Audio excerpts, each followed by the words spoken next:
தன்னூன் பெருக்கற்கு தான் பெரிதோன் உண்பான் எங்கனம் ஆளும் அருள். உன் உடலில் இருக்கும் ஊனை நீ வளர்த்துக் கொள்வதற்காக மற்றொரு உயிரை சிதைத்து அவற்றின் ஊனை எடுத்து உண்கிறாயே, உனக்கு பராபரத்தின் இறைவனின் அருள் எவ்வாறு கிட்டும் என்று வள்ளுவர் வினாவிடுக்கிறார். இந்த வினாவுக்கு உங்களிடம் என்ன பதில் இருக்கிறது? பொருளாட்சி போற்றாதார்க்கில்லை, அருளாட்சி ஆங்கில்லை ஊன் தின்பவர்க்கு. நீங்கள் செய்யக்கூடிய செயல்கள் காரணமாக நிரம்ப பொருள் திரட்டி அதிகார மமதை கொண்டவர்களாக இந்த உலகிலே வலம் வரலாம்.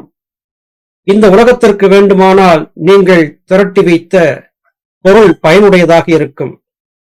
ஆனால் இந்த பொருளை கொண்டு கூற்றுவன் வந்து உங்களை கரம் பற்றி அழைக்கும் போது ஒரு வினாடி நேரமேனும் உங்களால் தாமதிக்க இயலாது. மரணம் நிச்சயம். ஊன் தின்பவர்களுக்கு இறைவனிடம் மன்னிப்பே கிடையாது. இதையும் திருவள்ளுவர் சொல்லுகிறார். இந்த குறட்பாவுக்கு உங்கள் பதில் என்ன?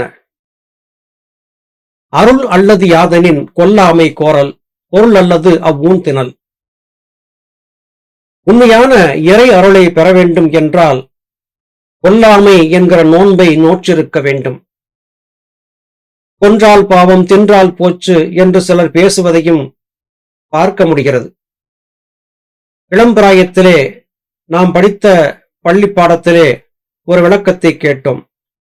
இலங்கை தேசத்தைச் சேர்ந்த புத்த பிட்சுக்கள் மாமிசம் உண்பார்களாம்.